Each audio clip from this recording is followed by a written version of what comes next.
Hi everyone. This is Sushendran from PGPBM Batch 2426.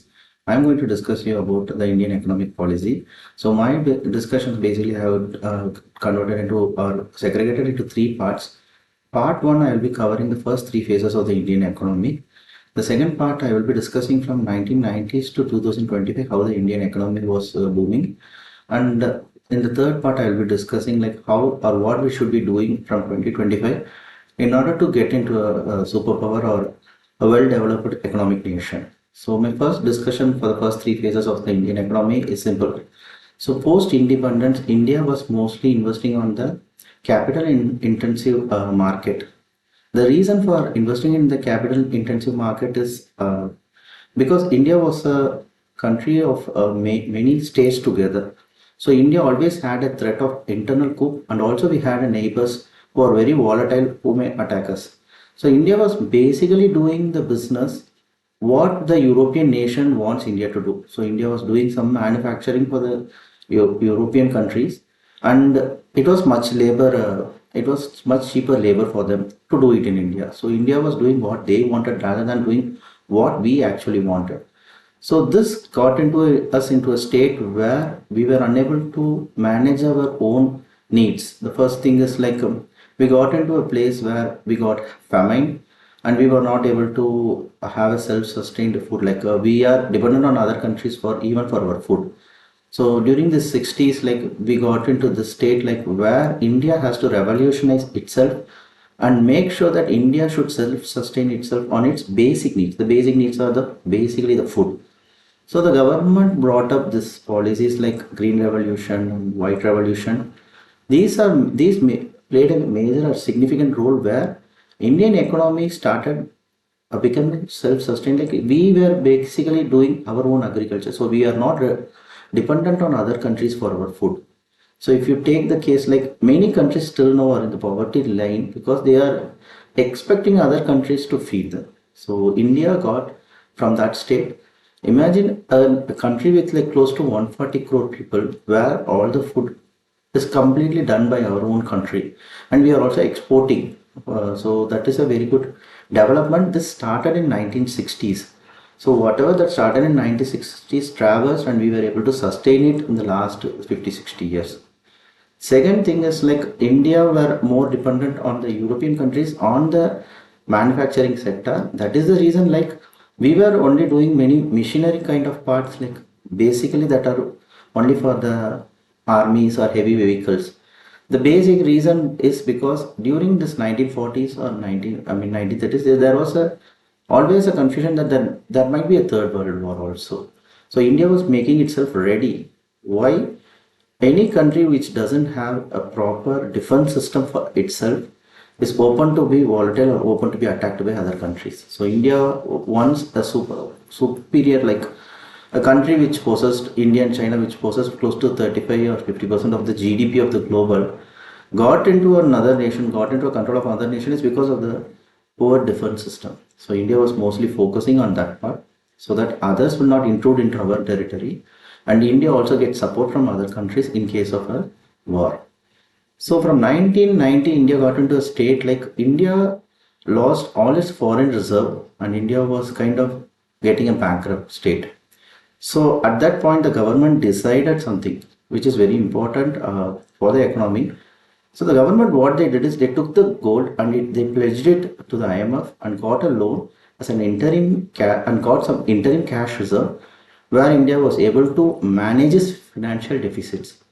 It is like a father or a person, a head of the family, pledges the own gold from the family so that they were able to run the basic amenities and they were able to manage the family.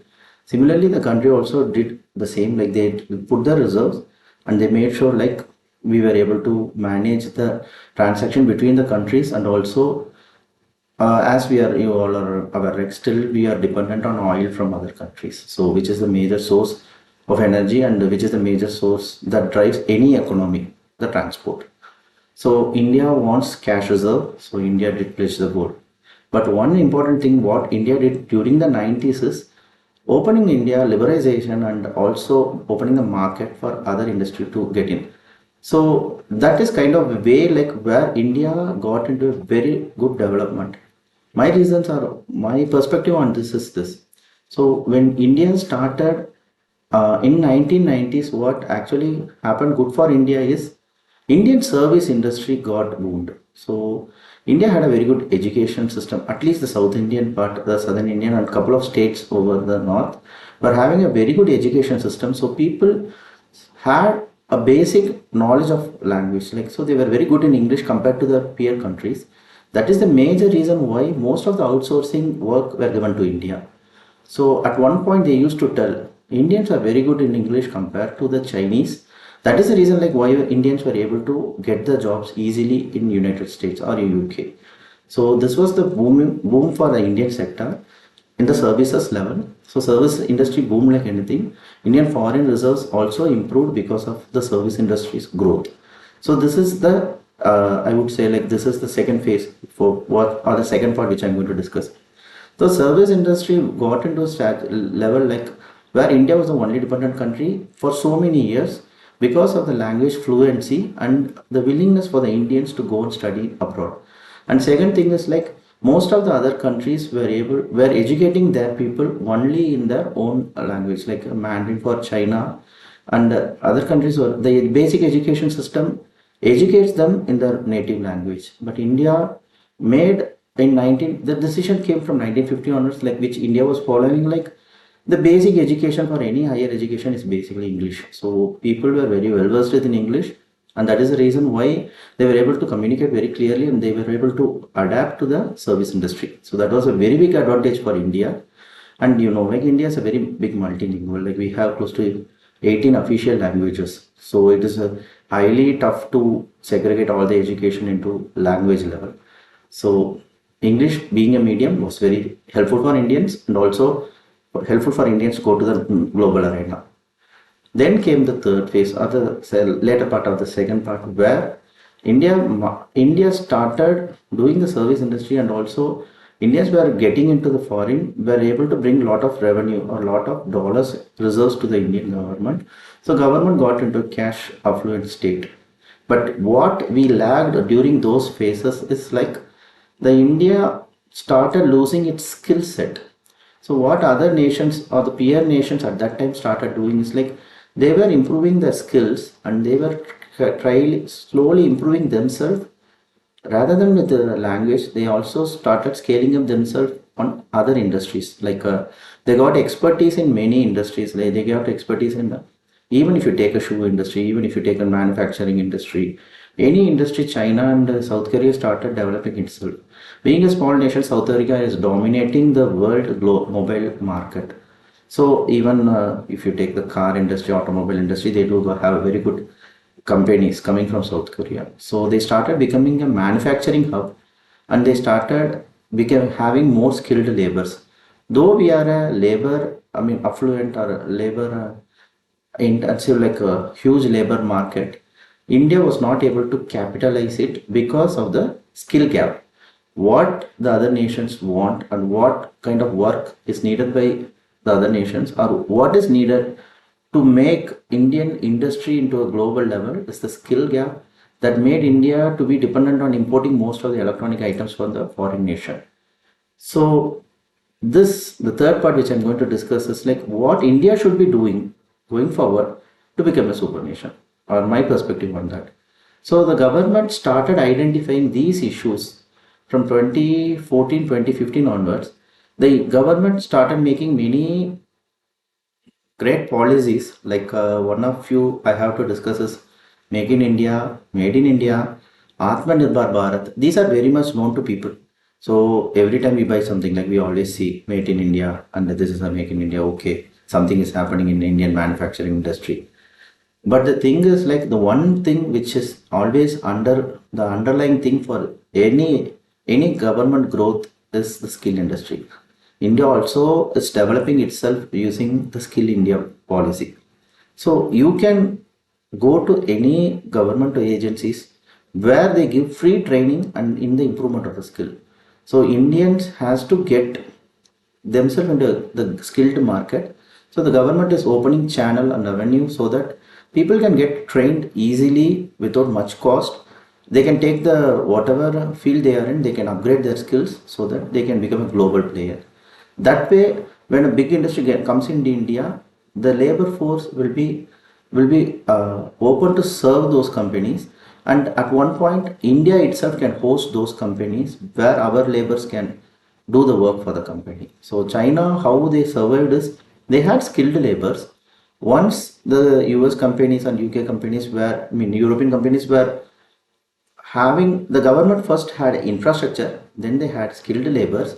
When they outsourced the work, the manufacturing work to China, China started taking advantage of his labor affluent workforce, and they were using it, and with the skill they were able to know or understand what is actually happening in those technologies. They later re-engineered all those technologies, and they were able to become a bring out more good products, and they are becoming a big, very big market for electronics, even any industries you take. So India also go has to do it in that way, like they have to improve the skill, bring more industries, start out, I mean other countries should start outsourcing their work to India. If they will do only if India has a skilled labor. So China already lost its the market advantage of cheap labor. China is no longer a cheaper market. China is a skilled market. India is also no longer going to be a cheaper market. India also has to become a skilled market where everyone will try to invest in India, and we ourselves can make our own products. That way we can reduce the trade deficits. So the trade deficits is like it's like how much loan you are getting to run the nation, or how much foreign reserve, or how much imports you are getting to run the nation, and how much exports you are making, okay, out of whatever you are doing in the nation. Service industry is the only major export we are doing as of now. Now we have to open other avenues. The one important avenue which India didn't focus much is what I would say is like the traveling or the hospitality industry. Many small nations, which even with one or two unique selling places or unique selling points, they were able to market it, and they were able to attract visitors or foreigners to their place, where they are getting the revenue from the traveling. So this, but India is lacking in the hospitality industry because India didn't identify, or India should be identified many other points other than focusing on few key areas like Taj Mahal, a gateway of India, so few forts, nothing. India also have a lot of things where they can advertise, where that can bring lot of foreign revenues. Now the government is also focusing on that. Like if you see, India is also trying to bring Lakshadweep as an alternate to Maldives, and also Kashmir. Going forward, that will become an alternate for, who knows, Switzerland also. See, the basic is like the beauty of Kashmir is not marketed till now. Now the government is doing it. But it might take its own time, like at least 10 to 20 years. India will get its place in the hospitality industry. So when we start doing these kind of things, and also on the port industry, couple of countries like Singapore and Hong Kong, if you take, like they never have anything, no major industries, but still how they started developing as a nation, how they became a superpower is because they were in the correct place at the correct time. So they had this port with them. So any international port has to, any international carriers has to go through their ports. So they were able to charge them, and that was bringing a lot of revenues for them. India also has to focus on those part. India is doing, but not to the extent what others were doing. So India should be focusing more onto this. With the proper skill and with the proper investments, currently we are in very good infrastructure, like we are investing a lot on the infrastructure part compared to what we were doing in the last 20 years. So with these things in the place, India is having a very good future on the economic front, and if India is going to go beyond the places, like wherever India was lacking earlier, India is going to capture those markets. So my part or my conclusion is like we are in a growth stage. Definitely we are going to get a bump in the next couple of years, because others will start thinking like we will become a self-sustained nation, then we will not be dependent on them. So we may become more powerful than the other nations. So there might be a small bump, like putting taxes like 50%, 80%, even 2000% on India. That will happen. but that will not stop India from growing. India is going to grow. India is going to become a superpower, like Abdul Kalam's vision. We are going to be a superpower by 2030, or at least by 2040. So we are going on the correct phase. Thanks for watching. Jai Hind.